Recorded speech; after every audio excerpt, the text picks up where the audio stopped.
بہت زیادہ سوال و جواب ہو رہے ہیں کہ انوار الحق کاکڑ صاحب کا جو نام ہے کیا آخر میں ان کے سامنے آیا ایک سرپرائز کے طور پر؟ کیونکہ ایک اسیسمنٹ یہ بھی ہے، خاص طور پر حسن ایوب کا یہ خیال ہے کہ یہ نام جو ہے 5-6 مہینے سے پہلے فیصلہ اس کے اوپر ہو چکا ہوا تھا. بہت شکریہ، بہت شکریہ سر، ویلکم ٹو دا شو.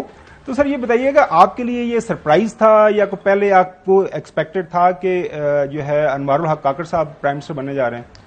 دیکھیں، ایک تو یہ سرپرائز اس لیے بھی نہیں تھا کہ مجھے یہ پتا تھا کہ ان کی کیپیسٹی جو ہے، ان کی جو کیپیبلٹی ہے as care taker prime minister, وہ بہت بہترین ہے اور یہ ایک اچھی چوائس ہو سکتے ہیں.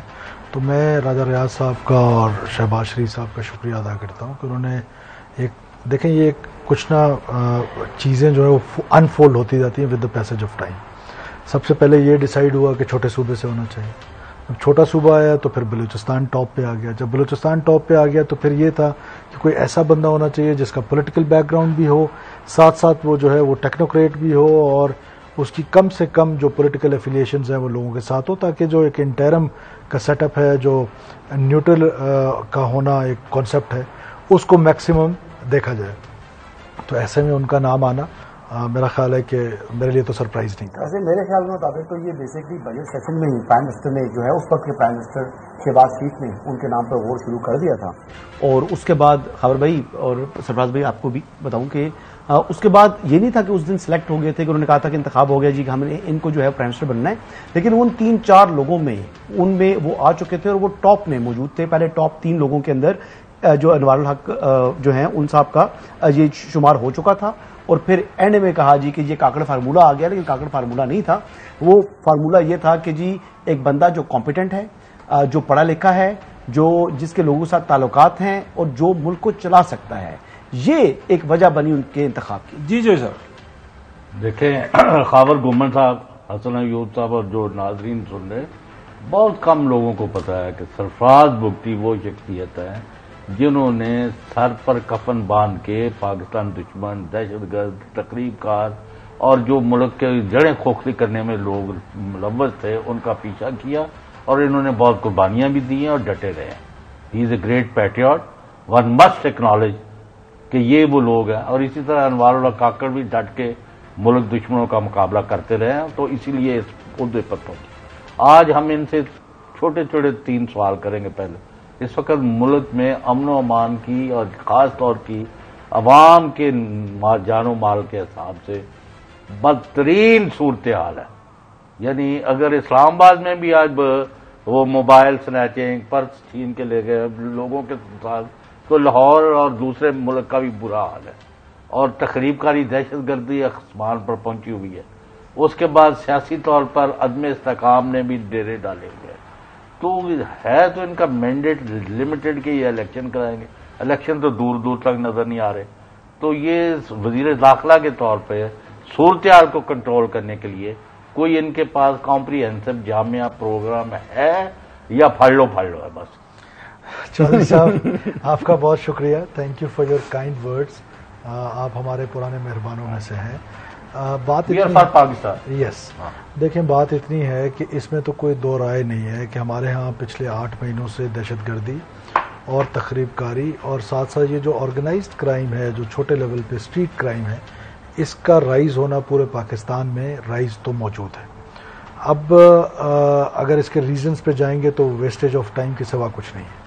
ہم نے ڈیسائیڈ کیا ہے بالخصوص سندھ میں، سندھ حکومت سے میری اس دن بھی چیف منسٹر صاحب سے بات ہو رہی تھی اور باقی جگہوں پر بھی، ایک تو جو ہمارے ادارے ہیں جس پہ خاص طور پہ پاکستان کی پولیس ہے یا پروونشل سروسز ہیں یا فیڈرل پولیس ہے، ہم ان کو ڈی پولیٹیسائز کی طرف لے کے جانا چاہتے ہیں کہ ان پر کوئی پولیٹیکل پریشرز نہ ہوں، کوئی پولیٹیکل ٹرانسفر پوسٹنگز نہ ہوں، سو دیٹ جو ان کا کام ہے ان کو میریٹوکریسی پہ لے جا کے پھر ان کو اکاؤنٹیبل ٹھہرانا ہے کہ وہ کسی سفارش پہ وہاں اس پوسٹنگ پہ نہیں ہوں گے. جس دن وہ لا اینڈ آرڈر، ابھی فار ایگزامپل سندھ میں بہت سیریس قسم کا ایک مسئلہ ہے جو کچے کے علاقے ہیں، دو کہ وہاں پولیس کی کیپیسٹی بھی کم ہے لیکن ول بھی نظر نہیں آتی تھی. اب وہاں پر اب جو 42 کے قریب کچھ دن پہلے مغوی تھے، اب 35 جو ہے وہ بازیاب ہو گئے ہیں ود ان فیو ڈیز. تو اس کا مطلب ہے کہ جو جہاں یہ ول کی کمی ہوتی ہے تو وہاں ول لے کر آنا ہے، جہاں کیپیسٹی کی کمی ہے وہاں ہم لمیٹڈ ٹائم میں کوئی کیپیسٹی بلڈنگ کی بھی کوشش کریں. بنیادی فوکس آرگنائزڈ کرائم کو کم کرنے کا یہی ہے کہ ہمارے جو فورسز ہیں وہ ڈی پولیٹیسائز ہو جائیں, خاص طور پہ پولیس ڈی پولیٹیسائز ہو جائے, اور اس کے بعد وہ اپنے کام پر توجہ دے. اور meritocracy, right man for the right job, یہ ایک فارمولا ہے جس کے تحت شارٹ ٹرم میں ہم جو اچیویبل ہیں ان کو اچیو کر سکتے ہیں لمیٹڈ ٹائم میں. اب جہاں تک دہشت گردی کی بات ہے, کوئی شک نہیں اس میں کہ 70% رائز ہے فار لاسٹ 8 months جو ٹیررزم کا وہ ہے. اب کہاں پر ہم سے غلطیاں ہوئی ہیں وہ ہمارے لیے اب اٹ از مطلب نون ٹو ایوری ون کہ ہم نے کس طریقے سے جہاں پر فوکس کرنا تھا وہاں ہم نے یہ جو ہمارے اندر ایک بیماری آ جاتی ہے کہ ڈائلاگ ہیں یا کوئی اس طرح.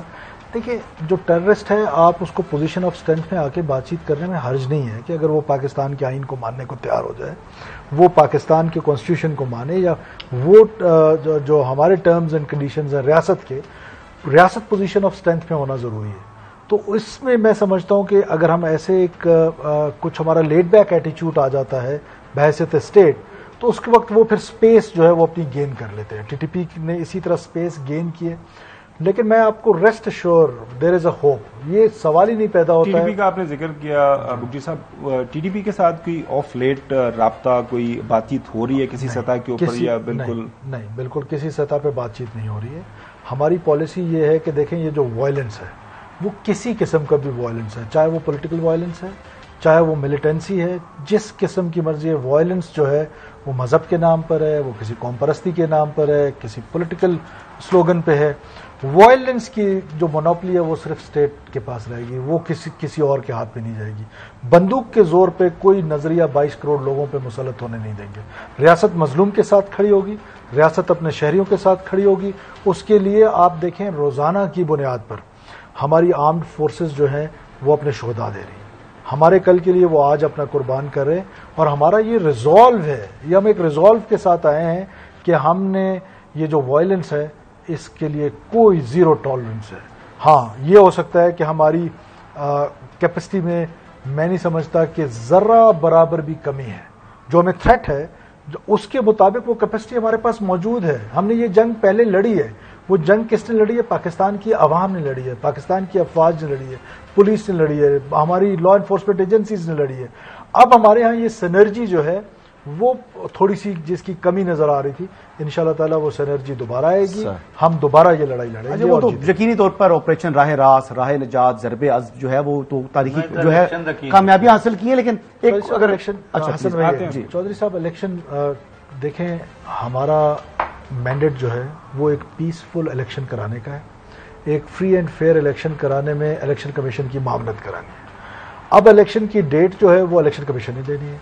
وہ پاکستان کی جو پارلیمنٹ تھی انہوں نے وہ اختیار دیا پاکستان کے الیکشن کمیشن کو, اور اختیار کے ساتھ انہوں نے 2 کانسٹیٹیوشنل پوزیشنز تھی جو پچھلی اسمبلی نے یا پاکستان کی عوام نے دیکھی. 1 از کہ ڈی لمیٹیشنز کرائیں اور 1 از کہ الیکشنز کرائیں. اب پریورٹی پاکستان میں کنسنسس سے تمام صوبوں کے وزراء اعلیٰ نے کونسل فار کامن انٹرسٹ جو ہے اس میں بیٹھ کے الیکشن کمیشن کو کہا جی پہلے آپ ڈی لمیٹیشنز کرائیں, اس کے بعد الیکشنز کرائیں. اب ڈی لمیٹیشنز کا بھی ٹائم فریم دے دیا گیا کہ آپ ود ان 4 months آپ ڈی لمیٹیشنز کرائیں اور 3 months الیکشن کے. تو یہ اب الیکشن کمیشن کا کام ہے کہ وہ ڈی لمیٹیشنز 1 مہینے کے اندر کر لیں, 2 مہینے کے اندر کر لیں, اور پھر فوراً الیکشن اناؤنس کر دیں. یہ ان کا کام ہے. ہم ایک کنڈیشنل سا مینڈیٹ لے کر آئے ہیں کہ ہم نے ان کو اسسٹ کرنا ہے اور ہم ان کو اسسٹ. ایسا تو نہیں ہوگا سابقہ حکومت کی طرح آپ بھی جب آپ کو کہا جائے گا آپ کو جائے گا تو پہلے انہوں نے یہ کہا جی ہمارے پاس تو بندے بھی نہیں ہیں, ہم سیکورٹی بھی نہیں پرووائڈ کر سکتے, ہمارے پاس پیسے بھی نہیں ہیں, پیسے بھی نہیں. مینڈیٹ الیکشن ہے نا.